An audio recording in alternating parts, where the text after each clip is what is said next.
រនិងអបអរសាទរចំពោះជោគជ័យរបស់គាត់ហើយត្រៀមខ្លួនធ្វើការជាមួយគាត់លោកជំទាវ យិនឡាក់ ស៊ីណូវ៉ា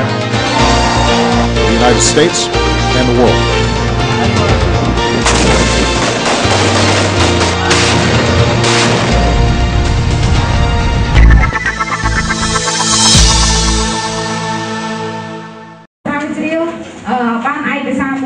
នៅក្នុងសន្និសីទកាសែតមួយដែលធ្វើឡើងនៅក្នុងសាលប្រជុំរបស់វិទ្យាស្ថានកិច្ចសហប្រតិបត្តិការអន្តរជាតិកម្ពុជាជប៉ុននាព្រឹកមិញនេះតំណាងសហជីពកម្មកររោងចក្រមួយចំនួនដែលបានបាត់បង់ការងារបានអំពាវនាវដល់រាជរដ្ឋាភិបាលជួយជំរុញដល់វិនិយោគិនតាមរោងចក្រឲ្យលុបបំបាត់នៅកិច្ចសន្យារយៈពេលខ្លីដែលកិច្ចសន្យាមានភាពផុយស្រួយមួយនេះនាំទៅដល់ការបាត់បង់ការងាររបស់កម្មករនិងធ្វើឲ្យកម្មករកម្មការិនីជួបការលំបាកក្នុងជីវភាពរស់នៅបើតាមរបាយការណ៍បានដឹងថាមានកម្មករកម្មការិនីជាច្រើនអ្នកមកហើយបានបាត់បង់ការងារ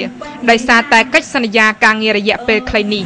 ពួកអញជាអ្នកកិច្ចសន្យាខ្លីអញ្ចឹងអ្នកអញចាំបាច់ទៀងទាអីគេគិតប៉ុណ្ណាគឺប៉ុណ្ណឹងតែអ្វីដែលពួកខ្ញុំចង់បានគឺពួកខ្ញុំប្រឹងធ្វើការឲ្យគាត់តែហេតុអីក៏គាត់មិនគិតលុយឲ្យពួកខ្ញុំត្រឹមត្រូវគឺខ្ញុំសំណូមពរថាសូមឲ្យខាងអង្គការដែលធ្វើការពាក់ព័ន្ធនឹងវិស័យកាត់ដេរនិងរាជរដ្ឋាភិបាលសូមឲ្យគាត់គិតឡើងវិញថាឲ្យគាត់បញ្ឈប់កិច្ចសន្យាខ្លីគេណាគាត់ធ្វើកិច្ចសន្យាខ្លីគឺគាត់ងាយបញ្ឈប់កម្មករជាច្រើនភាពប្រឈមនៃការប្រើប្រាស់កិច្ចសន្យារយៈពេលខ្លីនេះដែរមានដូចជានៅវិស័យកាត់ដេរវិស័យទេសចរនិងវិស័យសេវាកម្មចំណីអាហារជាដើមគួរបញ្ជាក់ថាច្បាប់ស្តីពីការងារនៅក្នុងប្រទេសកម្ពុជាបានកំណត់ថា